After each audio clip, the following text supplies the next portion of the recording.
What up, guys? In today's video I'm just going to be talking about the post-fight thoughts on the weekend's big fights that happened. You had GENNADY Golovkin retaining his middleweight titles with a 5th round TKO victory against Brook. Brook, for me, showed, in essence, I mean, we knew the fight was going to go like this. You know, Brook being a welterweight, the IBF welterweight champion, moving up 2 weight classes. He dared to be great. He did something, he did give Golovkin at times. He boxed really well. He used his movement very well. What interests me about Brook in the fight was not only did he, in the second round, clearly he took that second round, but every time he wasn't taking clean shots off Golovkin right on the chin. And what he was doing was he was using a lot of movement and a lot of lateral movement, which was helping him move away from the shot. So every time he threw a shot, he was moving off it. So it was very hard for Triple G to land clean on the shots. And every time he would land clean, Brook would make a little bit of a necessary movement to move out of range, which then caused Golovkin to get very frustrated at times. But it was a matter of time when Golovkin was going to, use those big power shots that he's got and cut the ring off as what he did. You saw in the third round when he came brushing at Brook, and he realised then that, Brook realised that, wait a minute, with his eye socket being the way it was, he broke his eye socket obviously, with that jab, that shot that hurt his eye in the second round. But you could just see in general that Brook, it was going to be a long night. And the 5th round, the corner pulling him out, and I think Dominic Ingle did a great job in that sense, protecting his fighter first. Brook's been with him since a young age, and he saved him for fighting another day. Brook can move to the junior middleweight division. He could even go back to welterweight, but I think he's going to stay at junior middleweight because obviously he felt really good at middleweight anyway in general. But I was very impressed with the way Brook did box. He went in there thinking he went in there thinking he could beat GENNADY Golovkin. Now a lot of people didn't expect Brook to do so well for the 5 rounds that were there, and he was in there. It wasn't like this typical GENNADY Golovkin performance, but Golovkin was just breaking him down, buying his time. Like he said in the post-fight conference as well, he said, this is it's a 12-round boxing match, and he wanted to make it into a fight, but he chose to break Brook down. And a lot of the time, what happens with Golovkin is Golovkin's got very, very good. He's very, very good at cutting the ring off. He's very good at, he's a very good boxer in general. He's very good with his jab, but in general, when he cuts the ring off, he doesn't give you much room to make movement and to adjust in that time. Every time you do make an adjustment, Golovkin seems to cut the ring off and be in your face, which then causes you to go on the back foot.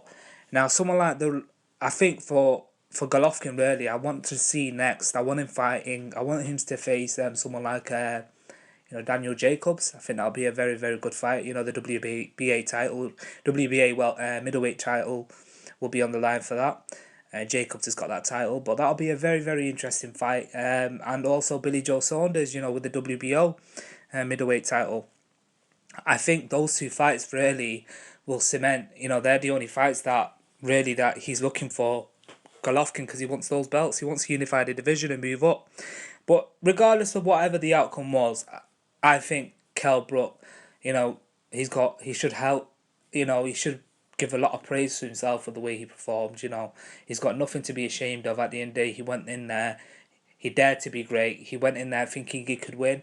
He went in there, showed at times that, I can hang in there with the best, and I can trade and I can box. And he showed a very, very good boxing IQ in general. I mean, a lot of people were shocked with the way Brook performed, but I was very, very impressed with how he performed in general.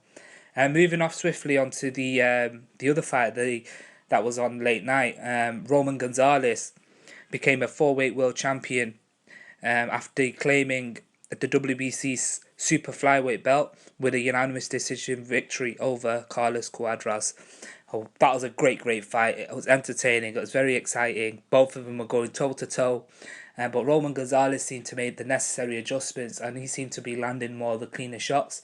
Yeah, he kept Cuadras on the back foot, but Cuadras was coming forward as well. But Gonzalez, he came to fight. Both of them came to fight. But I was very, very impressed with the way, Cuadras was going at Gonzalez. But Gonzalez, for me, I think pound for pound, he's up there as one of the best. I think he's He's proven time and time again, now he's become a 4-weight world champion. He's proven time and time again that he's up there with the best, and big things to come from him. I'm really, really looking forward to seeing his next move.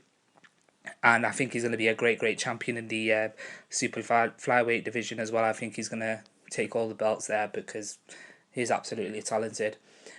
Also, Stuart Hall for Lee Haskins. Lee Haskins retained his title. It was an interesting fight. It wasn't so great, but Lee Haskins did enough to get the decision, which all that matters. Conor Benn also won. Callum Smith looks like he'll be getting a shot at Badujak. That was a very impressive performance from him, with his body shots. Callum Smith's very good to the body. He throws a lot of very good body shots. And in general, the way he broke his opponent down was very good to see. And Badujak and him will be a very interesting fight. It'll be a very picky fight. But really, one fight that I'm looking forward to in general is James DeGale facing Badujak. The IBF and WBC super middleweight title unification fight that will be taking place. I'm really looking forward to that. I think what they should do is fight each other, and then Callum Smith should face the winner. That'll be very interesting to see. Yeah, it was just great night of boxing. I was really impressed. But let me know what you guys think. Do you think Kell Brook will be better in the junior middleweight division, or do you think he should go back down to 147 and he's going to be facing his mandatory Errol Spence, which is a different ball game. But in the junior middleweight division, who do you think, do you think Kell Brook will be facing the winner of Liam Smith and Canelo Alvarez?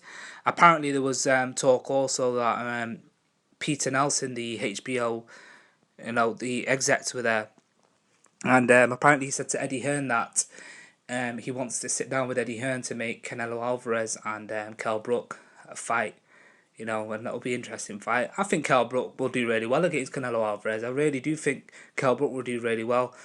Kell Brook has shown, and he's earned the right with that performance of going against Golovkin. No one's ever seen that being done on Golovkin before, with the accumulation of punches that he was throwing. But in general, you've got welterweight speed going, out of middleweight division. Kell Brook was going to land them sort of shots on him because he's got quick hands anyway, in and out of range, and he used his boxing well. But let me know what you guys think of the fight itself. How do you see Kell Brook's next move? What do you think he's going to do? Do you think he's going to stay junior middleweight, or do you think he's going to go to welterweight? What about for Golovkin? Do you think Golovkin will face Daniel Jacobs right next? Because obviously the WBA have ordered the fight in general. Or do you see him targeting Billy Joe Saunders? Billy Joe Saunders has obviously called him out now, so does it look like it's going to happen? It's exciting times for boxing.